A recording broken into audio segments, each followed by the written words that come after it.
6 months after I died, my daughter finally escaped from her first love, Emily's, grasp. She called her mom but got laughed at. You've been gone for 6 months, and now you call to say your dad's dead? Is this some new trick he taught you? Put him on, tell him I'm angry. My daughter tried to explain, pleading for help, but Emily heartlessly hung up. It wasn't until she saw my daughter, all skin and bones, covered in bruises, that she believed her. Emily went nuts, tears streaming as she hugged her daughter. You need to behave, your father's a star in the sky watching you. Expressionless, my daughter pushed her away. Dad won't be a star. Stars can be seen, but Dad never wants to see you again. I died, and my daughter Cindy was taken by Tom. For 6 months, he tortured her, unleashing his hidden mental illness on her. I was furious, but helpless. Then one day, Tom got an invite from Emily. After boasting to Cindy, eating moldy bread, he happily left for the meetup. I used a ghostly sister's advice, spent all my spiritual energy to open the door. Go, call the police, I said, feeling weak all over, my whole body turning see-through. Ghost sister told me that crossing realms demands giving up life force, and I might disappear for good using mine, just a 6-month-old ghost. Dad, is that you? Cindy heard my voice, showing surprise on her battered face. Sadly, I couldn't answer her. An hour later, at the roadside, she borrowed a phone from a kind student. I didn't expect she'd call Emily instead of the police. Mom, I was abducted by Tom. Dad's gone. Can you come get me? I'm at. Emily cut her off. You haven't been home for 6 months, and now you call to say your dad's dead? Is this some new trick? Put him on, tell him I'm mad. Cindy cried that she wasn't lying. Dad was really gone. Enough, came Emily's impatient reply. If you're coming back, then just come back. I have no time for your lies. And hung up, leaving Cindy staring at the phone, bewildered. My heart ached watching her. I prayed she'd just call the police with that phone. Ma'am, may I? Cindy started, but behind her came a voice, scaring her. Kid. I worried it was Tom, but it wasn't. Just someone with a voice like his. Wide-eyed, Cindy nervously returned the phone and sprinted off. Tortured by Tom, she was jumpy at every little thing. The student wanted to help her, but friends suggested contacting her mom first. Dialing, Emily preempted any talk, scoffing, stop this nonsense. I won't be fooled. If you don't want to come back, then don't come back forever, then hung up. The student's face soured, glancing back to find Cindy already gone. Frustrated, she walked, grumbling at her friend. What kind of mother is that? Cindy darted through the crowd, people yelling, dirty beggar, disgusting. Probably full of viruses, gotta sanitize after this. Floating above her, weak but fuming, I yelled, my daughter isn't a beggar.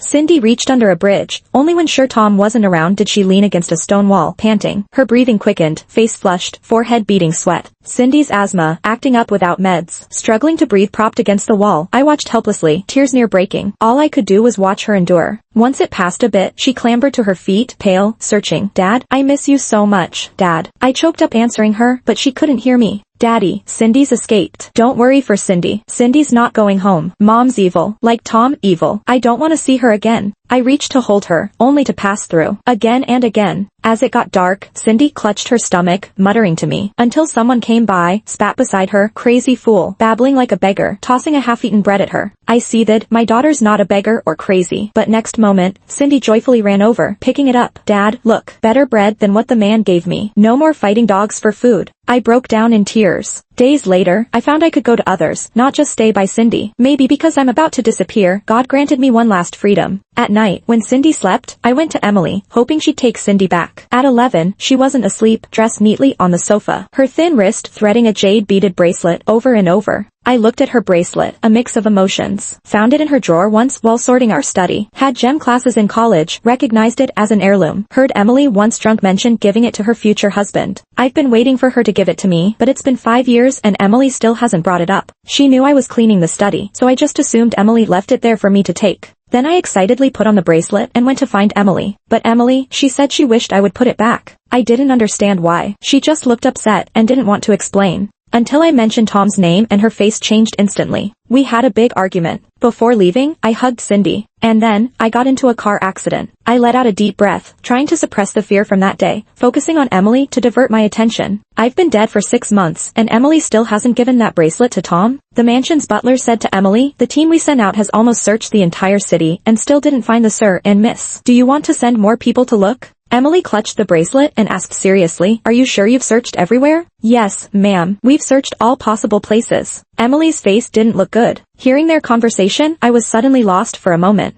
I even thought I was back 5 years ago. Back then, Tom hadn't returned to Emily yet. We didn't have so many misunderstandings, and she still cared about me. My mind drifted off until Emily's phone rang, and seeing it was Tom calling, she answered immediately. You said you saw Richard a few days ago? Tom's voice came through the phone. Yeah, about a week ago, I saw him out with Cindy. I tried to talk to him, but he ignored me. I thought he had already gone back. Hasn't he? Listening to this, I sneered. Tom sure got better at making up stories to stir trouble. I've been dead for half a year. How on earth could I take Cindy out shopping? But Emily believed it. Her grip on the phone turned her knuckles white as she coldly spat out, he didn't come back. Tom said, Richard is being a bit too willful, but Cindy is only 5. She really needs her parents. Don't worry too much. He'll definitely come back when he's had enough fun. Emily snapped, he can come back or not. It doesn't matter if he stays out for another 6 months. Don't be mad. Richard does care about you. Emily stayed silent, her face impassive. Tom then asked, by the way, have you seen that pen you gave me? I need it but can't find it. Emily thought for a moment, then pulled out a custom pen from her coat and said, it's in my bag. I'll bring it to you. No need, I'll get it tomorrow. Tom declined excitedly, but Emily insisted on going. After hanging up, I looked at the pen in her hand coldly. If I remember correctly, I once asked Emily for this pen. At that time, Emily admired how beautiful it was when she saw the picture. I thought she'd give it to me. Who knew? It ended up with Tom. Emily got ready to leave, and the butler approached to ask, ma'am, should we send more people out to look? It's been half a year without word from the sir and the miss. What if something happened? Emily seemed momentarily lost hearing this, then replied, no need, have everyone come back. But ma'am. Emily cut her off, scolded, didn't you understand me? The butler was silenced by Emily's authority, dare not say another word. Emily mocked, dead? Even if everyone on Earth died, he'd be perfectly fine. Thinking this low-level trick would fool me? Ridiculous. She turned and walked towards the door swiftly. Emily quickly arrived at Tom's place. Tom opened the door, sweating profusely. Why are you so sweaty? Emily asked. Just tidying the house. Come in. Tom led Emily inside. Floating above them, I immediately looked at the room where Cindy had been locked up for half a year, only to find it locked. Feeling angry and ironic. No wonder Tom was sweating nervously. He was trying to hide his crime before Emily arrived. In the last moments of my life, I saw Tom at the scene of the accident. I was faintly conscious, yet I clearly felt pain. Hurting, all over. Tom appeared in front of me. I reached out toward Tom, begging him to check on Cindy beneath me. Tom pushed me aside, pulling the unconscious Cindy out from under me. Help, Tom, help her. I couldn't speak anymore. It felt like my ears were filled with water. Sounds were muffled and unclear, and my vision became blood red. Tom checked on Cindy, and then took my phone from my body. Oh, Emily just called you, but I accidentally hung up. You won't blame me, right? Tom spoke to me with a smile, but you won't get the chance. Blame me in your next life. As for your daughter, don't worry, I'll take good care of her. Then, Cindy was locked up and abused for a complete 6 months. Breathing became heavy, whether from near-death fear or hatred for Cindy's mistreatment. My chest felt like it would explode. I just wanted to go up and choke him to death. Emily scanned the room. Why does it look so different? Tom nervously changed the subject. Just decided to tidy up. Have a seat. Emily handed the pen to Tom, who took it with delight. I've been looking for this so long. Thankfully you kept it for me. The diamonds on the pen sparkled under the light, casting colorful reflections on Tom's face. Looking at the pen in Tom's hand, I suddenly remembered I once had a similar one 4 years ago, though it wasn't custom like this. Tom had given me a basic model pen back then. Emily's so good to you, even willing to buy you luxury brand pens. I painfully eyed the price tag, thinking this pen must cost her half a month's salary. But knowing Emily bought it specially for me, I couldn't help but feel happy. It was our first wedding anniversary. I was halfway through a joyful sentence when I suddenly caught sight of the pen in Tom's hand. It was identical to the one I was holding. He seemed to notice my distraction, glanced down, and then, with a cheerful smile, said, Emily said she's grateful I helped her pick out an anniversary gift. I figured she's always working so hard, so I checked the price and chose the most fitting one. The joy I felt vanished in an instant. Expressionless, I put the pen back into its box, not giving it another glance. Is that so? That day, when Emily came home, we had our first fight because of Tom. Since then, Emily has given me many gifts, but never another pen. And the pen I wanted, she gave to Tom. I still remember its name, This Heart Only. But I was never Emily's only. It's fine, just don't lose it next time, Emily said as she took off her coat. As she moved, a green bracelet almost slipped to the ground. I watched coldly as Tom caught it and then, with genuine emotion, asked, This bracelet, you didn't give it to Richard? Emily looked taken aback and, after a pause, said, I didn't. Tom's eyes immediately reddened. Then, would you still be willing to give it to me? I don't mean anything by it. I know you're married and it should go to Richard, but this is our memory, my youth. Tom was indeed part of Emily's youth, a constant in her life. When I first met Emily, colleagues had already told me about her childhood friend. They had vowed to marry right after college. Had it not been for Tom's parents divorcing and taking him away, leaving them out of touch, they might have already had kids by now. Emily stayed single from college through her working years just to wait for Tom to come back into her life. But I didn't take it seriously at the time. I even dismissed it by saying, there's no way a past lover can beat the current one. I don't believe in getting back together. But the way things unfolded, harshly and deeply, proved I shouldn't have been so cocky. The bracelet Emily never let me touch. She probably planned to give it to Tom. Pondering this, I suddenly heard Emily say, "Sorry, Tom. I've decided to give the bracelet to Richard." Not only was Tom stunned, but so was I. And then I felt a bit of irony. Too late. I'm already dead. "I'm off to the bathroom," Emily said, getting up. Tom immediately stood up to follow her. Emily glanced at the locked room near the bathroom and asked curiously, "Why is it locked?" Tom's breathing got a bit heavier, but he tried to cover it up, saying, "I used to have a dog that went missing. I couldn't find it, and it makes me sad just looking at this room, so I locked it." Hearing that, I wanted to rip Tom's mouth apart. "My daughter isn't some dog you used to keep." Emily nodded and offered, "Have you looked everywhere? Do you want me to help you find it sometime?" Tom declined, "No need. You're so busy with work. I wouldn't want to trouble you. Anyway, with Richard not found yet, you probably can't focus on anything else." Emily stayed silent. Tom looked at Emily and said with concern, "It's getting colder outside." Emily's expression was cloudy. Tom knew not just that Cindy had asthma, but that she had allergic asthma. During the 6 months Cindy was held captive, he even forced her to eat spicy food, grinning as she suffered an asthma attack. Only after she was on the brink of collapse did he finally, maliciously, place her inhaler on a shelf she couldn't reach. He mocked her, "Little lapdog." Whenever I thought of Cindy suffering like that, I wished I could punish Tom. But I'm dead and powerless, while those alive defer to their enemy. Had Richard not been fooling around with Cindy, she wouldn't have asthma attacks, Emily said, her face dark. I knew why her mood shifted so quickly. 3 years ago, I took Cindy to the park to play on the slide but answered a call midway. When I returned, Cindy had an asthma attack. It was Tom who found her then. When Emily arrived, seeing Cindy all sweaty, she immediately accused me of being careless, unfit to be a father. I felt guilty and heartbroken, and at night while bathing Cindy, said we should thank Uncle Tom for saving her. Cindy confusedly muttered, "Daddy, I hate it." I thought she was talking about me, but looking back now, Cindy's always slow. How sweaty could she get from just playing on a slide? It's a pity my reputation with Emily only got worse over time, causing her to dismiss my theories and assume I was just shirking responsibility. After I died, Cindy still ended up with Tom. Emily suddenly announced she wanted to leave. Tom immediately asked, "Won't you stay a bit longer?" "No." Emily picked up her coat and walked out, her face seeming a little dim. Tom stood behind her, his expression unsettled. Watching him like this made me want to kill. This past half year, whenever Tom showed that face, Cindy ended up with more cigarette burns on her body. When Emily returned to the villa with a dark face, she took it out on the staff. The atmosphere was tense. At that point, a staff member approached, holding a broken wooden carving. "Ma'am, we found this while cleaning out the storage room. It's broken. Is it important?" I looked at it, surprised. The carving was in pieces, covered in dust, but you could still make out the rough, clumsy craftsmanship. It was the first birthday gift I gave Emily. I carved for 3 days, cut my hands all over, and carefully presented her favorite animal. She glanced at it lazily and said, "So ugly." I felt embarrassed and angry, thinking if Emily didn't accept it, I'd never make her another gift or like her again. Hesitantly, I watched as Emily took the carving and said, "Only you could make something so ugly." Her later words held no disdain, and wherever she went, that carving was always present. Emily did like me, but I was never her favorite. From the second Emily broke the wooden sculpture in anger during our argument about Tom, I knew. It figured. Emily, coldly, "It doesn't matter." "Yeah, my stuff never really mattered." The maid asked, "Should I throw it away?" "Throw it," Emily said without missing a beat. The maid turned to do so when Emily suddenly stopped him. "Hold on." The maid looked back, puzzled. Emily frowned, silent for a moment, then slowly spoke, "Give it to me." She took the sculpture upstairs, gluing it back together awkwardly with a stern face. For a while, she just stared at it, lost in thought. I didn't really care what she was thinking. Tom called Emily again, inviting her to a Michelin star restaurant to celebrate a birthday tomorrow.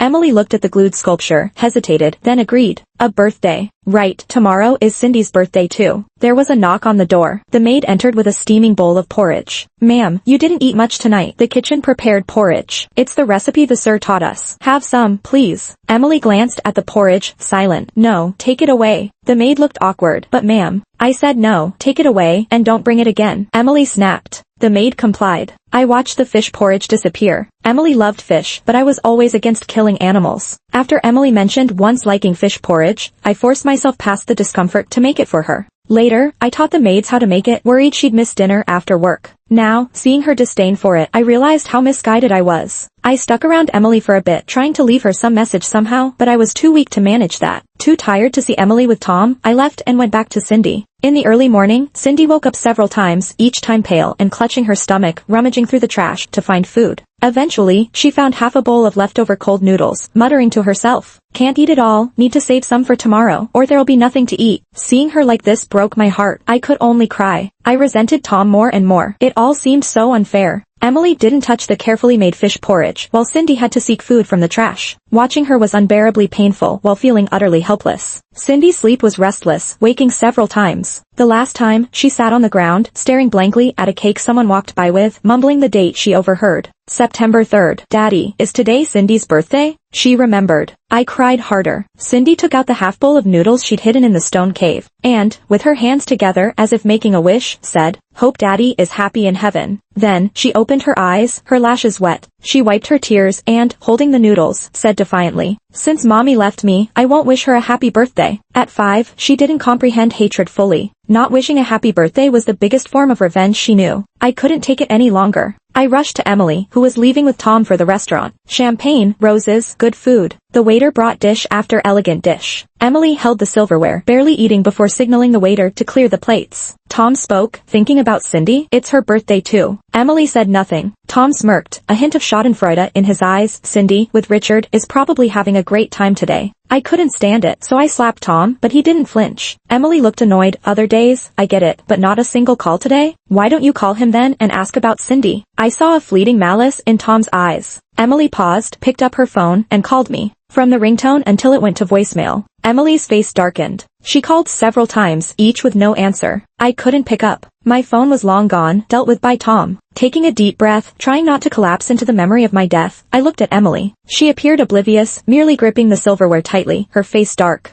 Tom kindly suggested calling later. "Maybe he's busy." "He blocked me," Emily said. She spoke candidly to Tom about me, about us. She claimed she was blameless. I think, confident in safety. Emily spoke with polished justification, while Tom played his part brilliantly. Unknowingly, Cindy wandered back to our home, standing still when she recognized it, until our neighbor came out, seeing Cindy. "What's a little beggar doing here?" "Wait, aren't you Cindy?" The man recognized Cindy, with disbelief all over his face. "Cindy, what happened to you? Where's your dad?" Cindy's eyes turned red at the mention of me. "Dad, he passed away." The man gasped, "Your dad was so young." Cindy burst into tears, and the man quickly said, "Cindy, I don't know what happened, but you're home now. You should go inside. Your mom must be worried sick." "She doesn't care about me," Cindy snapped. "She doesn't want me anymore." The man looked confused, but kept insisting Cindy go back, and his sincerity filled me with gratitude. I decided to be a bit more tolerant of him in the next life. Cindy was resistant at first, but started to waver. She nervously glanced at the man. Would my mom really be worried about me? Of course, she's your mom. She has to be concerned.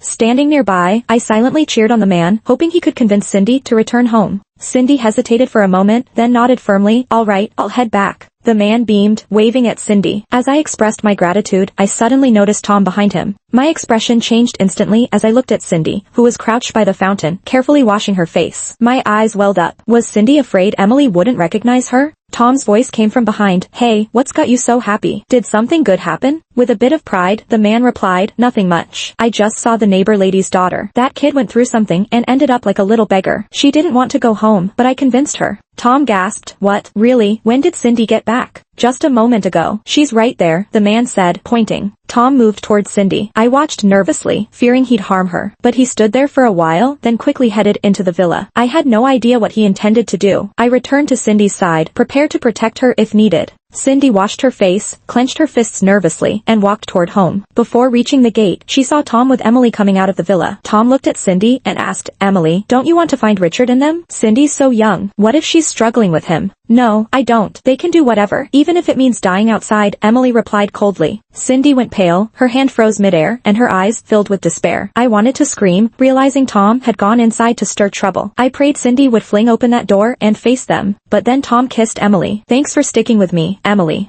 Holding his shoulders, Emily laughed. Cindy's eyes widened in disbelief. From her point of view, it looked like they were kissing. She thought, Dad said only a true parent would stay. They don't want me or Dad. Listening to Cindy muttering, I was madly waving my arms, wishing to slap Tom and give Emily a piece of my mind. But there was nothing I could do except watch Cindy run away, following her like a ghostly shadow. Turning back, I saw Emily at the gate, frowning as she noticed Cindy. That child? Tom quickly chimed in. Do you think she looks like Cindy? But Cindy is with Richard. How could she end up a little beggar? I was stomping in frustration, hoping Emily would ignore Tom and go check. Unexpectedly, Emily ignored Tom and pursued Cindy with a serious expression. Tom, frustrated, glared at Cindy and ran off. I knew he was bolting but couldn't stop him. Cindy sensed someone approaching and turned scared. Her dirty face and terrified eyes startled Emily. Just one look, and Emily knew it was Cindy. Cindy panicked, turned to run. Cindy! Emily shouted, rushing forward and hugging Cindy, disbelief in her voice. Cindy, what happened to you? Don't touch me! Cindy screamed, struggling and even trying to bite her. Emily's eyes reddened, carefully caressing Cindy's face. Cindy, it's your mom. Where's your dad? Cindy, sobbing, kicked at her, yelling, Daddy's dead. Daddy's dead. No way. Emily shouted, her voice rising in anger. He can't be dead. She held Cindy tightly, looking around wildly, her jaw set. Your dad's nearby, isn't he? This is his trick, isn't it? You two are trying to fool me, right? The wounds on you are fake, aren't they? As she spoke, she reached out to touch her daughter's wound. The daughter cried out in pain, tears streaming down her face. You're a bad person. You're just like Tom. You're all bad. Enough. I know you and your dad planned this to trick me. Emily looked at her daughter's bleeding wound, her voice trembling. Your dad must be nearby. He has to be. She picked Cindy up, her eyes filled with fury as she looked around desperately for me, shouting, Richard, I know you're here. Come out now. I'm mad. Dad is already dead. Cindy screamed in despair. Cindy had a red nose, her expression full of grief, tears flowing freely. Dad's been dead for a long time. Emily staggered for a moment, face pale, murmuring, impossible, he'd never leave you, he'd never leave me. Emily took Cindy home to care for her. Cindy was very resistant to her touch, showing her a lot of disdain. Emily was deeply hurt by Cindy's rejection, but she couldn't change it. Every day, the housekeeper reported back to Emily about searching for me. Every time the housekeeper said I couldn't be found, Emily flew into a rage. Maybe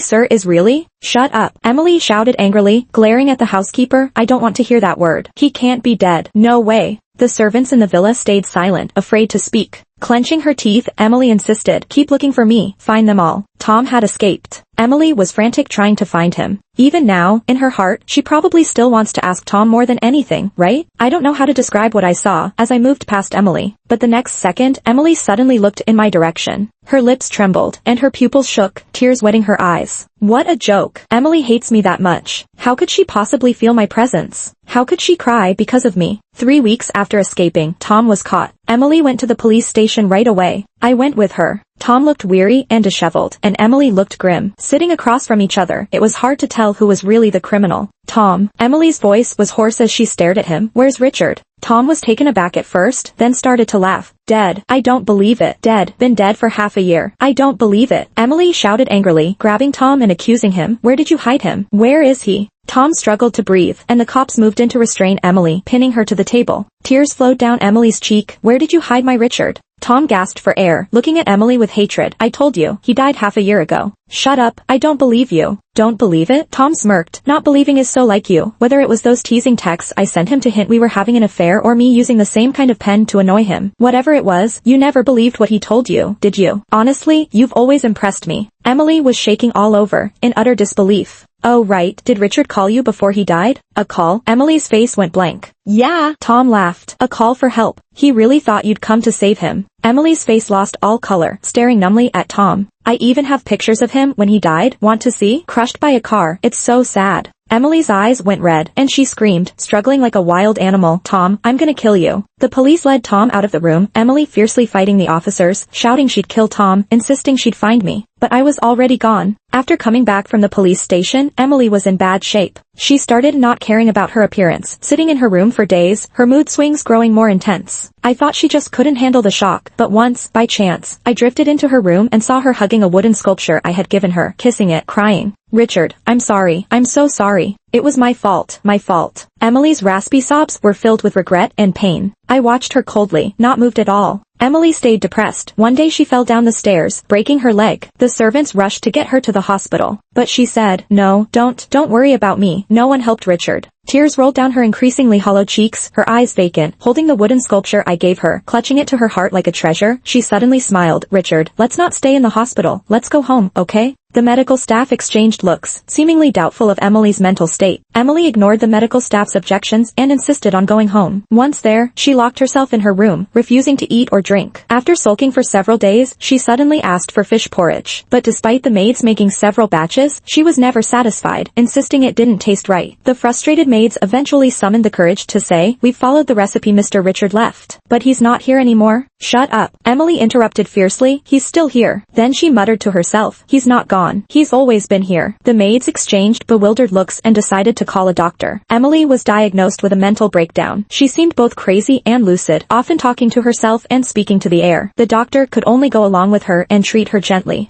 Emily stabilized for a bit, but a few days later, she became frantic, rummaging through clothes pockets searching for something, appearing on the brink of a meltdown. The butler asked, "Madam, what's the matter?" Emily demanded, "Where's my pen?" "Give that to Tom. Tell him I've decided Richard is my husband and I'll give him the bracelet." "You give the pen to Tom, telling him I'm ending things with him." She crafted a lie in her mind, a lie in which Richard was simply away out of jealousy, hiding somewhere and refusing to see her. The butler looked troubled, then replied, "All right, I'll take care of it." Emily asked again, "Has Mr. Richard come back yet? Cindy's about to start school." The butler remained silent. Emily turned to him, asking, "When will he be back?" With no answer, she exploded with anger, throwing things around. Still no response from the butler. Emily slammed the door and shut herself in her room. A few weeks later, Tom's verdict came in. He was sentenced to 3 years for illegal detention and abuse. Emily was furious with the outcome, smashing a chair in the courtroom and shouting about the injustice. Tom glanced at Emily smugly and walked away with the guards. Emily tried to run after him but was restrained. She could only watch Tom walk away with burning eyes. When the police took Emily home, she once again refused to eat or drink. But unlike before, her behavior grew increasingly strange. She spent days studying roads and streets and even called in a lawyer to set up a trust fund, seemingly planning something. Finally, on the day Tom was sent to prison, Emily drove a truck into him. Tom died on the spot, and Emily ended up severely injured in the hospital. After recovering, she was sentenced to death for murder. On the day of her sentencing, she broke free from the police, found Cindy, and hugged her tightly with tears in her eyes. "You need to be good. Mom and Dad will become stars together in the sky and watch over you." Without expression, Cindy pushed her away. "Dad won't be a star because stars can be seen, but Dad never wants to see you again." Emily froze. The police took her away, and she looked back at Cindy, eyes full of despair. As for me, I could feel myself becoming more transparent, reaching my limit. I longingly looked back at Cindy, waiting to disappear completely, when a voice full of disbelief reached me. I turned around and saw Emily. She trembled as she tried to touch me, but passed right through. Richard, you've been here all along. I'm sorry. It's all my fault. I ruined you. It was all me." Emily was in tears, full of remorse and pain. I closed my eyes, exhausted, and disappeared amid Emily's cries of despair. "Emily, you're no longer the one in my heart." Epilogue. After Emily's death, the butler took Cindy to retrieve her ashes, following the wishes Emily left behind. She wanted to be buried with Richard's belongings. Cindy held the ashes, coldly opened the container, and let them drift away with the wind in the butler's shocked gaze. "She doesn't deserve it." Beside Cindy, an increasingly transparent woman stood, a face filled with growing despair.